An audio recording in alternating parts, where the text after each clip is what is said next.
January 2008. The Boeing 777 is the gold standard for commercial aviation. For more than 10 years, the plane has logged 2 million flights without a single major accident. Clear to land. But less than 1,000 feet above London's Heathrow Airport, all that changed. Hey, I can't get power on the engines. What do you mean? It's not giving me power. This can't be happening. I thought if I don't do anything, then everybody will die. Mayday! Mayday! Speedbird! Speedbird! Whatever brought down one of the world's most technologically advanced airplanes can't be found at the crash site. And they had the pilots, they had the passengers, they had the aircraft, they had everything there. Except the thing that caused it. That had disappeared, as if by magic. Mayday! Mayday!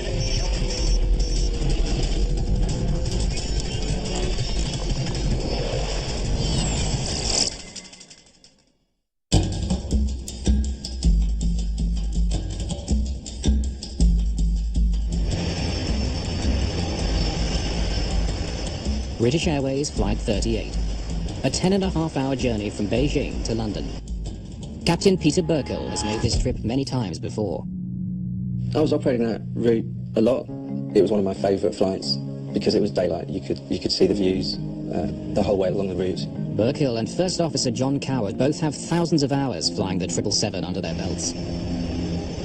It's a joy to fly. She handles really well. She's got modern equipment. The computers are easy to use. She's got the range, the ability to do short haul as efficiently as long haul. For these two, as for many pilots, a day on the job consists of sitting in the cockpit for long hours as computers fly the plane.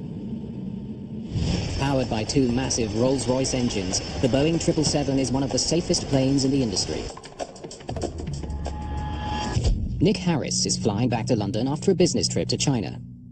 The good thing was it seemed to be that we were coming in early into Heathrow. I was looking forward to getting home to see the family. Flight 38's destination is Heathrow Airport, one of the busiest international airports in the world. Nestled in the southwest corner of London, it's bordered by the A30 motorway. People who live in the nearby neighbourhood of Hounslow are well accustomed to the sound of jets taking off and landing.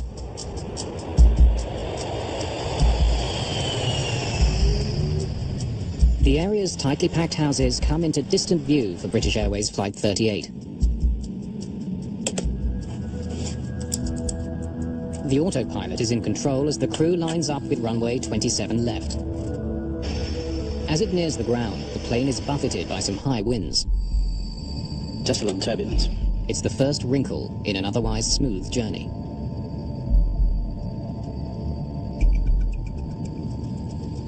It's not me, that's the other throttles doing their thing. We were picking up wind gusts of about 20 to 30 knots, and we were fully aware that the auto throttles would be able to cope with that, so they'd be moving up and down quite a lot. You may want to keep the autopilot on a little longer than usual, to let the wind calm down. Will do. In turbulent weather, the autopilot can make faster adjustments to keep the plane level than the pilots. 1,200 feet above ground. Just turn that off, Vanessa. Sure. Thank you. 2 minutes before landing, Coward takes over flying the plane, You have control? just as the two pilots had planned. I have control. I had a few seconds to spare before clearance to landing, and I was just tidying up my map charts. Speedbird 38, prepare to land 27 left. Clear to land 27 left, Speedbird 38. I remember looking out to see if our gate was available. 500 feet. 500 feet. Stable? Well, sort of. Suddenly, there's a problem. Pete, I can't get power on the engines. It's not giving me power. What's going on? What do you mean? I was looking at the engine instruments, and they didn't make sense to me because we were asking for full power, but the engine instruments were not giving us any power at all. What's going on? Flight 38 is crippled in the worst way imaginable. Well, it looks like we have double engine failure. With neither engine providing enough power, the jet won't make it to the airport. With 152 people on board, Flight 38 is falling toward London with only seconds until it hits the ground.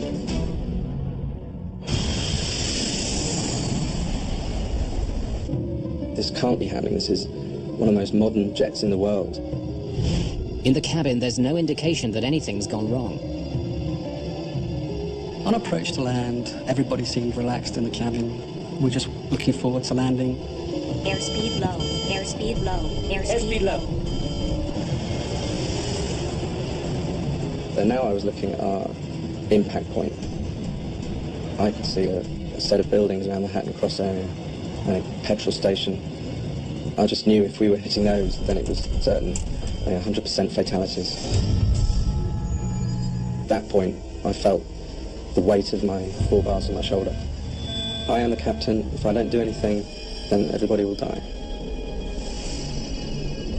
This close to the ground, Burkill doesn't have many options. He could take back control of the plane from Coward, but doesn't think that's the right move. First decision really was to not take control. I remember looking over at John. He was still flying the plane well. Good. He's doing a good job. He's doing what I need him to do. Burkill knows that even if they manage to clear Hounslow, the jet could still smash into the busy A30 motorway or the antennas at the edge of the airport. I thought about raising the gear. That's the biggest drag on a commercial jet. But I needed the gear to crash on. We were going to impact, and that was going to take the brunt of the impact, so I had to leave the gear down. With a crash imminent, Burkill has only one move left, but it comes with enormous risk. I knew I had about 15 seconds to make a huge decision. I needed to get past those buildings. It was obvious to me that I needed to raise the flaps. Retracting the flaps will reduce drag, but also lift. The plane will fly further, but drop faster. Burkill must determine which is more important. I wanted to discuss it with the crew, but this was all in a matter of seconds. I remember holding that lever for a fraction of a second. He hopes this move will help his plane avoid catastrophe. The effect was immediate. Now Burkill makes the announcement every pilot dreads. Mayday! Mayday! Speedbird! Speedbird! It was hard, very hard. I remember a couple of impacts and the noise. The landing was hard. Just a huge bang. The noise, bits falling off the ceiling. Then I also became a passenger because we were now in an uncontrolled aeroplane. We were sliding along the ground and I didn't know what we were going to hit next. And then I thought about my wife and kids and I said goodbye to them. The lights went out. I could hear the wreckage breaking up. And then we stopped. When we actually stopped, I was surprised that I was still there. And then I looked around the flight deck and I was more surprised to see that all 3 of us were unscarred.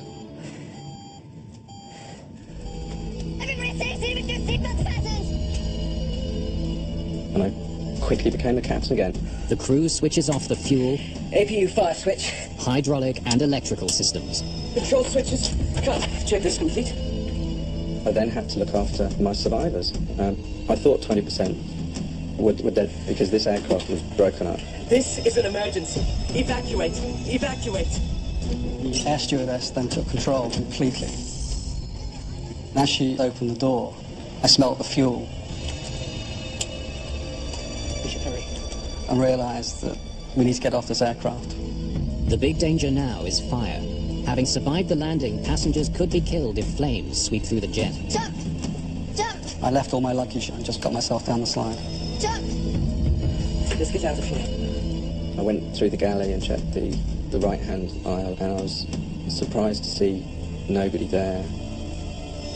Despite Burkill's fears, there are no casualties.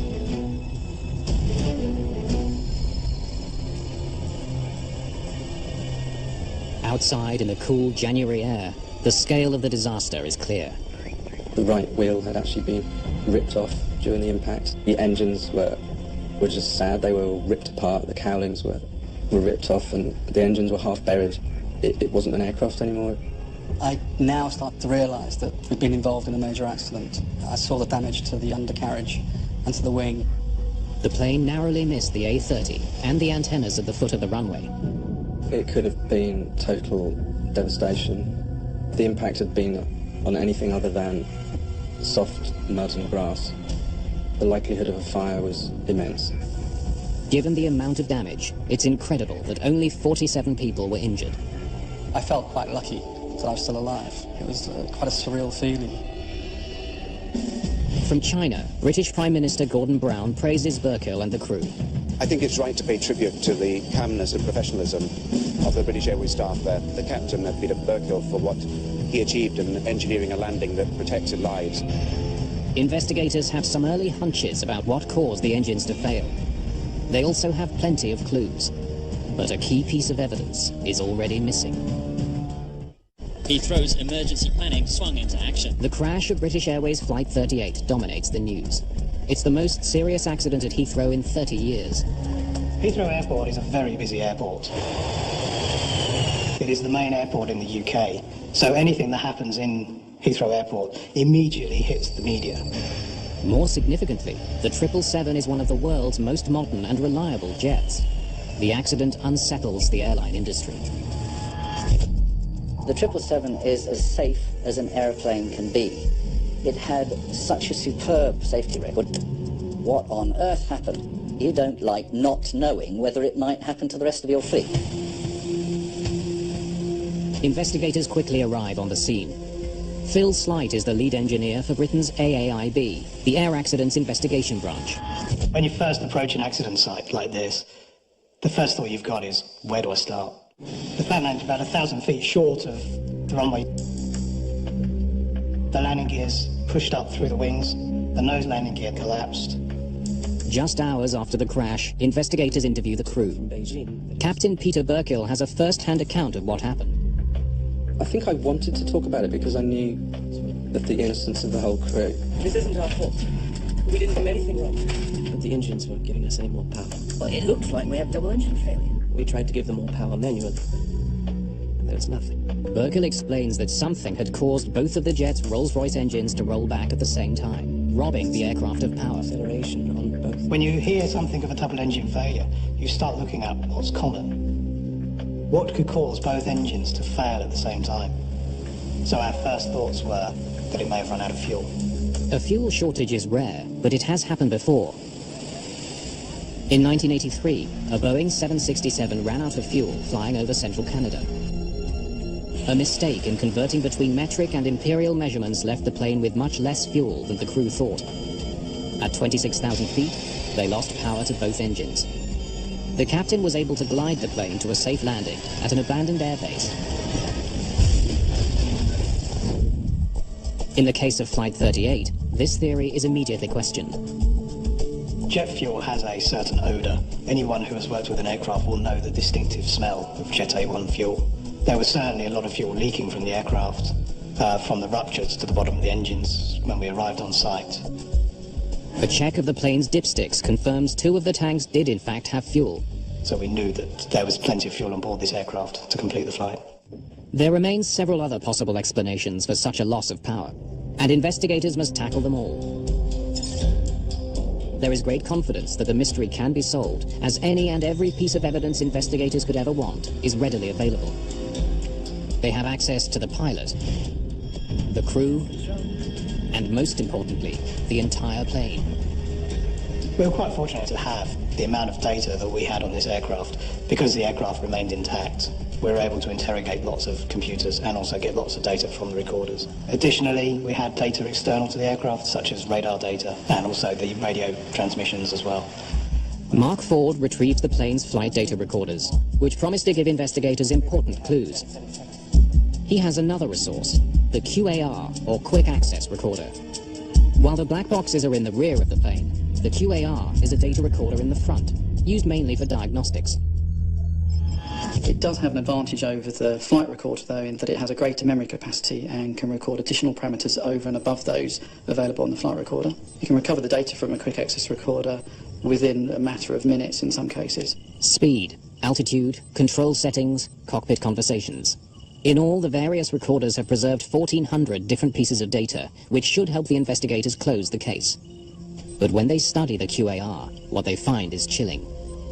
The quick X recorder data stopped about 45 seconds prior to the accident itself. Initial thoughts were that there was an electrical problem, possibly that had affected not only the QAR, but possibly the engines as well. The 777 is one of the latest advances to computer-assisted airplanes. Pilots don't directly control the plane. Instead, their inputs are sent to a computer. Those signals are then relayed to the engines, flaps, and other systems on the aircraft. Pete, I can't get power on the engines. A massive failure of the plane's information systems could explain why the engines stopped working. Perhaps the computers that control them froze. Farnborough is home to the AAIB. The flight data recorder has been sent here for analysis. An electrical problem would be recorded on this device.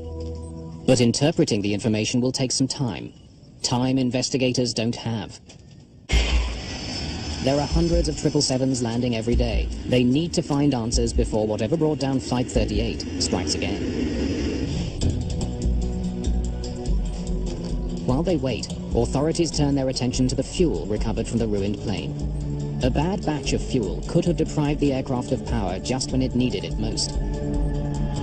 Well, fuel can be contaminated in many different ways. It can be particle contamination, it can be biological contamination, and they can get into filters to restrict the flow. We took several samples from various points within the fuel system, so not only from the fuel tank itself, but also from remnants within fuel lines and also within various fuel components.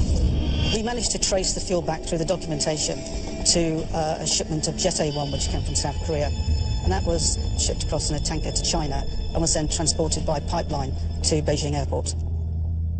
We compared it with over 1,200 other batches of fuel in the UK, and it came out to be very good.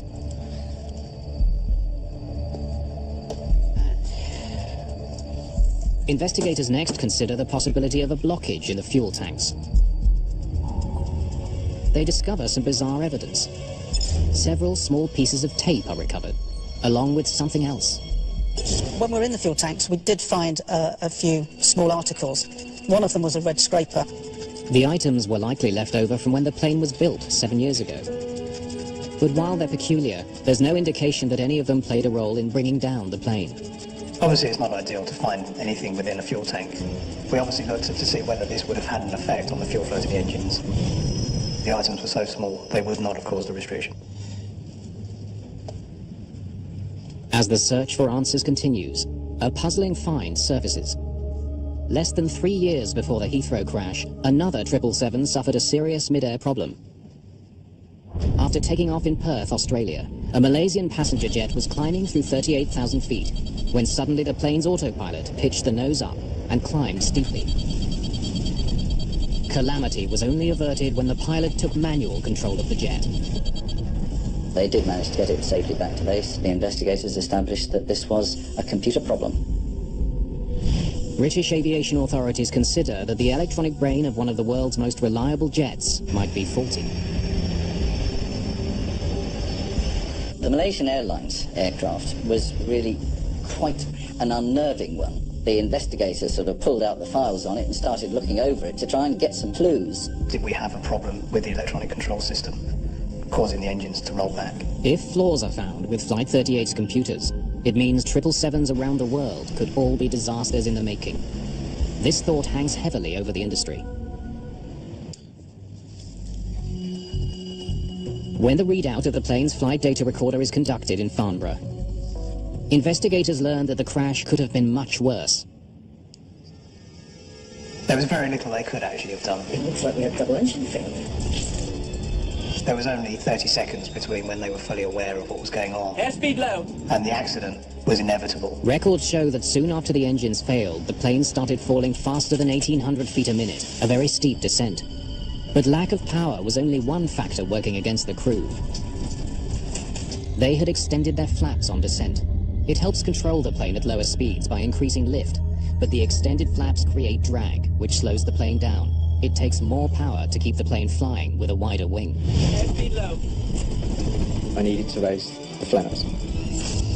I knew that by raising it 1 notch to flap 25 would be the right thing to do. To reduce the drag, that's what I had to do. And what he did here gave them a few extra feet. Had the flaps been left at flaps 30, the aircraft would have struck the ground just before a set of ILS antennas. The plane then would have slammed into the antennas, sustaining even more damage and increasing the chances of serious injuries. For their efforts, Burkill and his team are considered heroes. Flying is about teamwork, and we had an outstanding team. The evacuation... There is no doubt. Without the flight crew's actions, Flight 38's landing would have been a catastrophe. Recordings. As they continue examining data from the flight data recorders, Continue right to the moment of impact.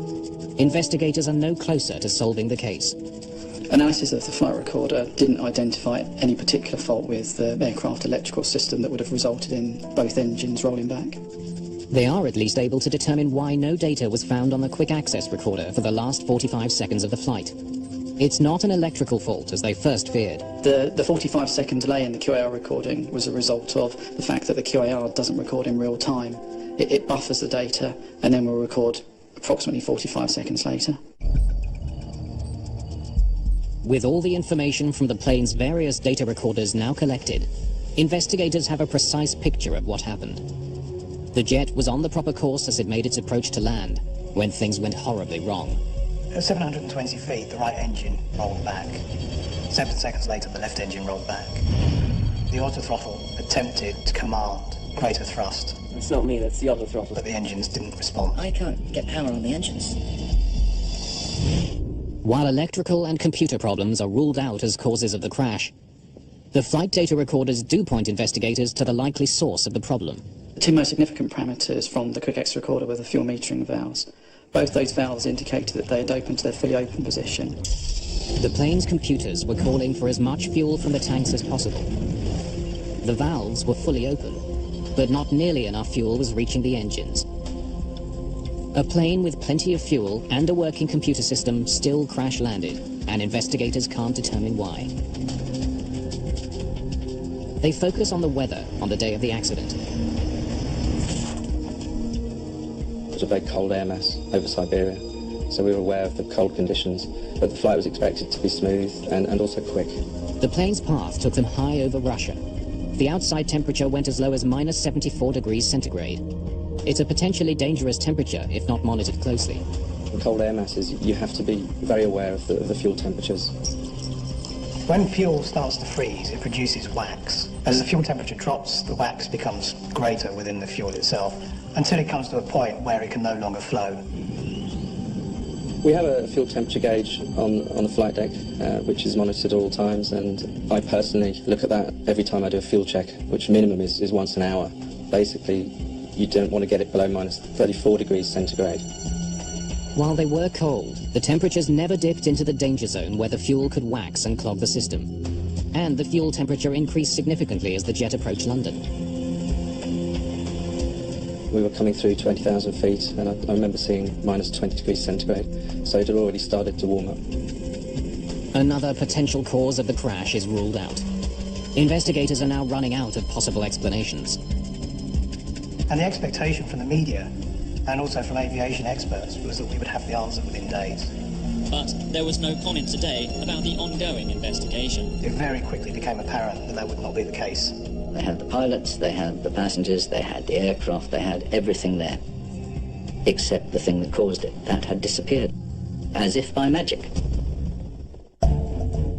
Despite mountains of data and physical evidence at their disposal, investigators are still unable to say what caused the crash of a British Airways 777 at Heathrow Airport.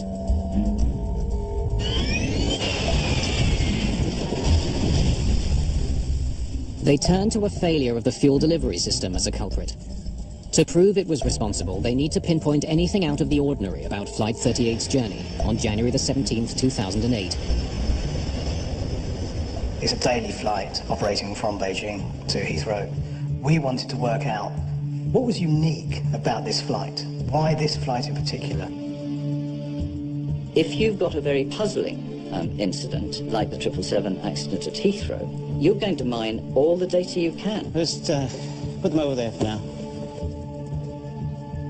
So we approached many operators to obtain some data of previous flights so that we could then do a comparison. Flight data is collected from companies around the world. And we had something like 144,000 flights in all. But it will take months of work to analyze this enormous volume of information. To study Flight 38's fuel system more closely, huge sections of it are brought to the AAIB hangar and reassembled. It allowed us to basically just sit there and look at it and to brainstorm and come up with ideas as to what might have caused it. McDermott and his team consider all possibilities, from design flaws to a malfunction specific to this aircraft. The examination comes up empty. We carried out an exhaustive and very thorough inspection and testing of the fuel system, and we found nothing wrong. Frustrated, investigators are at a dead end. We kept going through this cycle. We kept going back over what we'd done before. Had we missed something? And every time we went back over, we kept coming back to no. There was no trouble with the plane's computers. It had plenty of fuel. And no problems with the fuel itself. But somehow, when it was most vital, Mayday! The engines didn't get the fuel they needed. The AAIB detectives have run out of suspects. There was no clear explanation. Nothing that you'd seen before. In any airplane, let alone the 777, could have explained this. Now they turn away from the clues they have to those they don't. Phil started coming out of a mantra, which was a quote from Sherlock Holmes. Whatever is left, however improbable, must be the cause.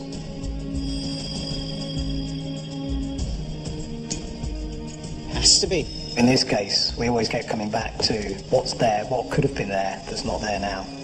And we come back to ice. Suspicion that the cause of the accident was ice grew stronger and stronger. But investigators are faced with a nearly impossible task. How can they prove that ice had brought down the plane when the evidence they need would have melted by the time they arrived? 3 months after the crash, Brian McDermott flies to Seattle to work with engineers at Boeing, the company that built the 777. If ice brought down Flight 38, they need to prove how and why. We took the pipes from the right side of the fuel system, and those pipes and those couplings were used on the test rig at Boeing. Ice in the fuel lines has long been a concern for jets of all kinds. But decades ago, engineers found an ingenious way to deal with the ice forming in the fuel of passenger jets. The heart of the system is the fuel oil heat exchanger, or FOHE. Cold fuel runs through thin tubes, which are surrounded by the hot oil used to lubricate the engines. The purpose of a fuel heater is to heat the fuel up to prevent icing of the delicate fuel control system. The FOHE is designed to prevent exactly the problem investigators suspect crippled Flight 38. But it's also a potential bottleneck in the system. During the fuel testing, we were looking to establish where we could get a restriction that would restrict the fuel flow to 6,000 pounds per hour. And the only place that we could get such a restriction occurring was on the face of the fuel oil heat exchanger. Investigators have to prove 3 things. First, that substantial amounts of ice can accumulate inside the fuel pipes. Second, that the ice can suddenly be released. And finally, prove that it can block a device specifically designed to melt it. We use different methods of controlling the environment around the pipes that range from dry ice to cold fuel and to hot air to simulate the environment around the pipes that the aircraft experienced during the flight. After each fuel cooling test, investigators look inside the pipes for ice. But they can never get much ice to form, let alone block the fuel lines. The fuel temperature was minus 30 degrees centigrade. Very little ice would stick to the inside of the fuel pipes. Investigators know the temperature on the accident flight didn't get much colder. So how had the ice formed? We still hadn't answered the question of where does the ice come from in the first place? And indeed, was it ice? Or was there something else that we'd missed? Surprisingly, when the fuel temperatures are warmer, the breakthrough arrives. If you have water in the fuel, then that water will freeze and form ice crystals. And then when the temperature gets to about minus 20 degrees centigrade, then those ice crystals will start to stick together and will also stick to the inside of the pipes. Below minus 20, any ice crystals in the fuel are too cold to attach to the pipes.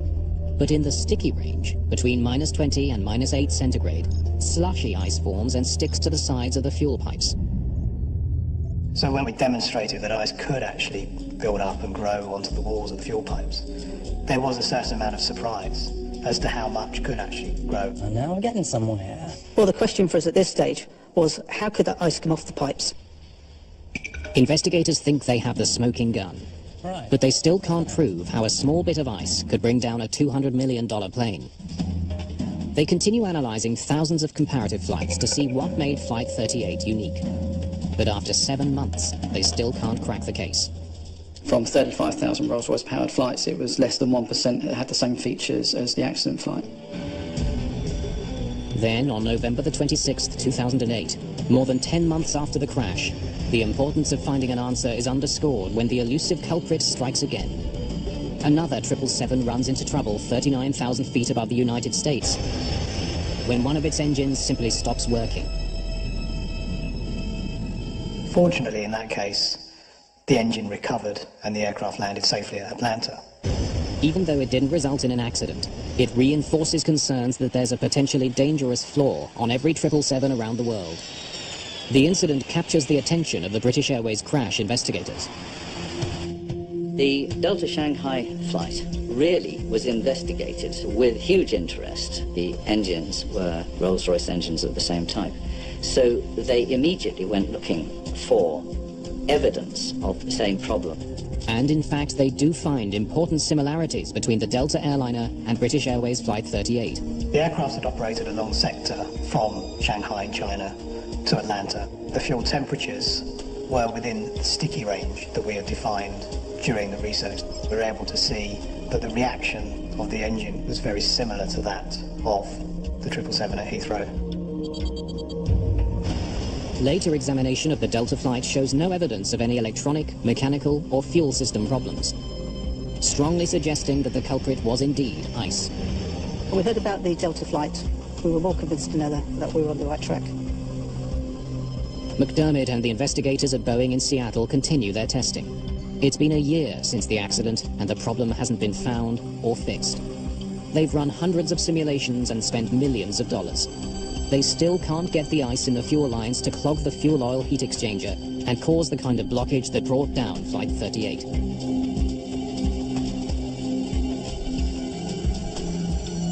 We came to a stage where we had not actually come up with what had caused this accident. At this time, the media and also the general public, there was a bit of unrest as to why we had not yet come up with an answer. Industry pressure to resolve this case is intensifying. Investigators still need to know what made Flight 38 different from thousands of others that had flown under similar conditions. To find out, they retrace every moment of Flight 38's journey. The voyage from Beijing involved a gradual climb, a steady cruise, and a gradual descent. The fuel temperatures fell and rose accordingly, causing ice to accumulate in the fuel lines. That ice posed no danger unless it was released. Now investigators study the fuel flow and find that it was kept steady for most of the flight. The autopilot maintained constant speed and low power for hours, never demanding an abrupt increase in engine power until just before they reached the runway. The approach into Heathrow was quite a turbulent approach, and the engines were demanding various levels of thrust power. It's not me, that's the other throttles doing that thing. And there were 4 changes in fuel flow, one of which was a very high fuel flow of around about 12 to 13,000 pounds per hour demanded. A closer review of the American Delta flight reveals that its engine rolled back under the same circumstances, a sudden demand for power after a long period of consistent speed. Investigators are now set to duplicate these precise conditions. They hope that by reproducing the moments just before landing, which was the only part of the flight where the crew suddenly required more power, they may finally get the answer they're looking for. The problem that we were looking at is very, very difficult to replicate. And during what was one of the last tests, we actually managed to get all the elements together. After simulating running engines at constant speed, investigators increased the power. We allowed the ice to accumulate for 3 hours, and then the flow rate was increased. What happens next breaks the case wide open. In Boeing's Seattle lab, Investigators' sudden demand for more engine power causes the fuel pressure downstream of the fuel oil heat exchanger to drop dramatically. And when investigators examined this vital component, we then saw that ice had formed across the face of it. soft ice that had formed deep inside the fuel lines broke free when the pressure was abruptly increased. It restricted the flow of fuel to the engines. Investigators have finally found the Achilles heel hidden deep inside the 777. The tubes that bring the fuel through the FOHE jut out just above the container of hot oil. It's just a few millimeters, but was enough to prevent the ice from coming in contact with the hot surface below and melting. Now, the ice doesn't totally restrict the fuel flowing through it. It has some porosity, so the fuel will continue to flow through, but the flow rate is much lower than it should be. In all of the tests, only one gave investigators the result they were looking for, the one that exactly matched the journey of Flight 38. While the plane flew over Russia, water in the fuel turned to ice. At -20, it began to build up along the inside of the pipes. The steady speed of the aircraft ensured this accumulation was never interrupted. Then, as the plane approached Heathrow, turbulence resulted in the first demand for power since much earlier in the flight, and things cascaded into a serious problem. You might want to keep the autopilot on a little longer than usual. The gushing fuel washed the ice through the fuel system until it built up against the face of the FOHE, with disastrous results. Pete, I can't get power on the engines. It's not giving me power. Facing a threat no one knew existed, Mayday! Speedbird! the pilots didn't have a chance to solve the problem.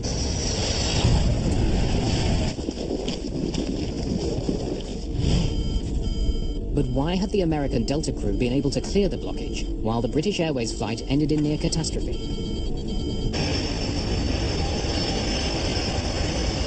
It's discovered that after just a few seconds of reducing engine power to idle, the blockage in the FOHE clears. But this maneuver was not available to the British Airways pilots because they were so close to the ground. Soon after the Seattle tests, Rolls-Royce redesigned the fuel oil heat exchanger. So what Rolls-Royce did was to actually remove those protruding tubes so you now have a flush face. And they found that if they flattened this surface, even if ice crystals did form in the fuel, they'd go straight down the holes in the block. Very, very easy fix. Other aircraft manufacturers are ordered to ensure that their systems aren't vulnerable to the same problem. Peter Burkill, John Coward and the rest of the crew of Flight 38 received the British Airways Safety Medal for their performance during the accident. It's the company's highest honour. Crew have been presented with an unprecedented failure, and they did the best they could in the time that they had available. The crew did as good a job as they could, and since they really only had about 30 seconds to think about what they were going to do about this, they couldn't have done any better than they did. The ice that brought down one of the world's most sophisticated airplanes was gone by the time investigators showed up. Weird thing about this investigation was that the culprit had fled the scene. The inquiry into what happened consumed thousands of hours of manpower and cost millions of dollars. These people really pulled out the stops to find out. And the reason? We have to know. With unrelenting diligence and a little inspiration from Sherlock Holmes, the mystery was finally solved. Whatever is left, however improbable, must be the cause.